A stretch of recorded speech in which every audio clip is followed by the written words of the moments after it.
Hey, welcome to the first episode of GAMUT Podcast. It's been in the works for a long time. Say hello to the man, Pop Gaming. What's up, y'all? Today's two subjects, this is going to be a small video because I don't want to run out of storage space. Today's two subjects are EU regulations and mid-cycle purchases.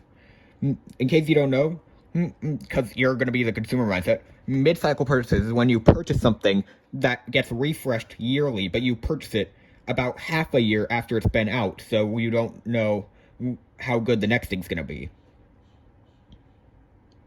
Alright, so we'll start off with that. What would you rather do? Would you rather... Okay, let's just say, hypothetically, you had the money. Would you rather buy an iPhone 14 Pro Max right now, or wait a couple months and get the 15 Pro Max? Obviously a 15 because like getting the 15 is new iPhone and it's like a testable phone. Yeah. Yeah, my dad actually bought a 14 Pro Max back in April, and I'd say that was not a smart choice because 15 models are coming soon, in September, actually, to be specific. And, almost dropped my phone there for a second. And also, there's stuff you have to consider, like, how much will it be worth trading in? You also have to consider, or how good will the next thing be? So yeah, I absolutely agree with you there. It's best to wait if you're thinking about mid-cycle purchase. It's best to wait until the next thing comes out. Honestly, that would be my strategy. I would have if AT&T didn't change their next up plan to having to wait 1.5 years instead of just one for trade-in. I would have had the choice. Would I rather have an iPhone 14 Pro Max or wait for an iPhone 15 Pro Max? However, I would rather wait. In fact, I'm going to have to wait till October now, but I'd rather wait because then I'm guaranteeing something good, something new, something that's not going to be out of date too fast, something that will have a lot more longevity. Yeah. And also, we in the 15, we just it's like the new phone features. So like, you've been paying attention. You've been paying attention to the rumors then.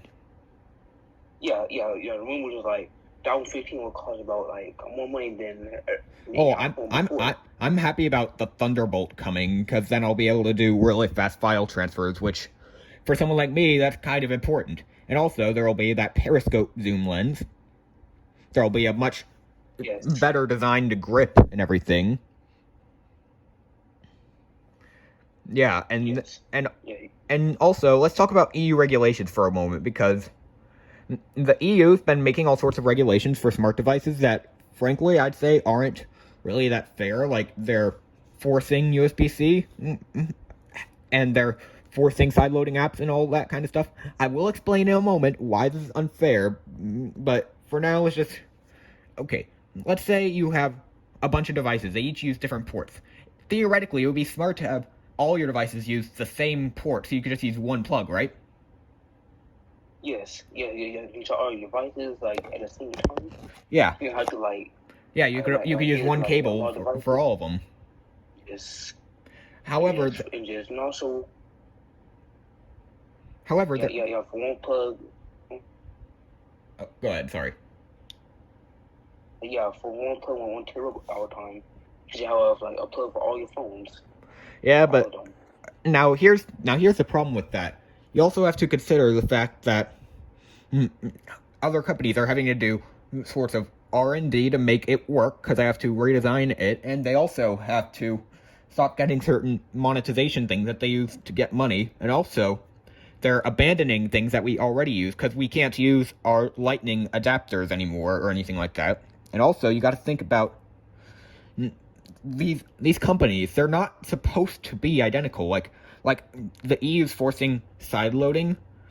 That honestly kind of defeats the purpose of iOS, because iOS and Android, they're not supposed to be the same. They're supposed to be completely different platforms. They're supposed to have their differences. How iOS is much more secure and premium, and Android is something that's open source. Is Android like more secure than iOS? No, iOS. And iOS is more before. secure. iOS is more secure. Oh wait. They build their entire software around privacy and security. Android is all about being open source. You got a point.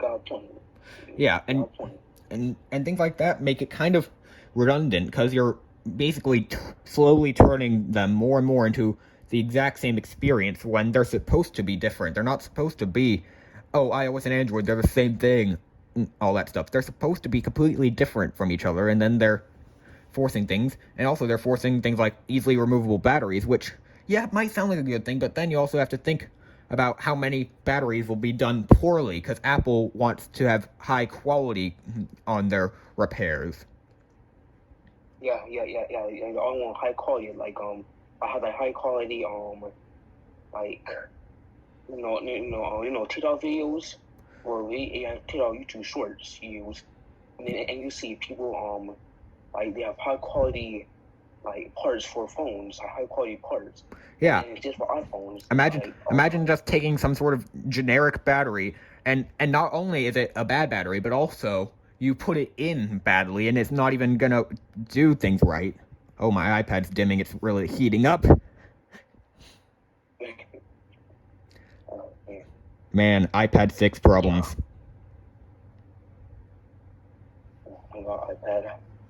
This is a 6th generation iPad, so it's not going to be that good. I'm planning to give me an iPad soon. I'm hoping I get a new one soon because this one is not cutting it. This is awful. Yes. My iPad 9, it was good enough for me to at least make a video about how bad it was. But now this is so bad that I don't even want to make a video. I don't want to put myself through that much torture. Not to mention it only has 32 gigs of storage, so it can't even fit anything anymore. Wait, hold on. So do you pay for extra storage, like pay for it? No, you can't pay for it because it's just built-in storage. There's no way to get extra. You got a point. Yeah, so... And this thing was made in, like, I don't know, 2018, 2019, something like that. Oh, yeah, 2018, I'm pretty sure. Yeah. 18? Yeah, 5 years ago, this thing was a budget iPad. Oh, wait, hold on. Didn't it cost, like over, like, $100 or something? They were, like... Or, like, 200? Right now, they're at $330 for the cheapest iPad 9. Yeah, well, no, I'm talking when it came out, it might cost like $1,000 or something. Like $1,000? Notifications are messing up with my screen. Alright. But, oh yeah, just imagine all these problems about EU regulation and stuff like that. You might think it's all good until you realize what it's doing to companies themselves. Mm-hmm. Yeah, and also, yes, it's like all the enriching stuff.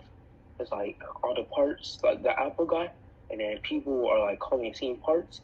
It's making the companies like real badly, like getting the company like the company's not getting like a money for it. Yeah. The company's not getting money for it no more. Yeah. All right. That's what I'm saying. And let's just wrap it off by saying this has been a quick little... This is supposed to be a quick episode. This has been an episode of GAMUT Podcast. If you like it, please do like. I will leave credit for everyone who was in this video. See you guys soon. Say bye. Bye, y'all. See ya.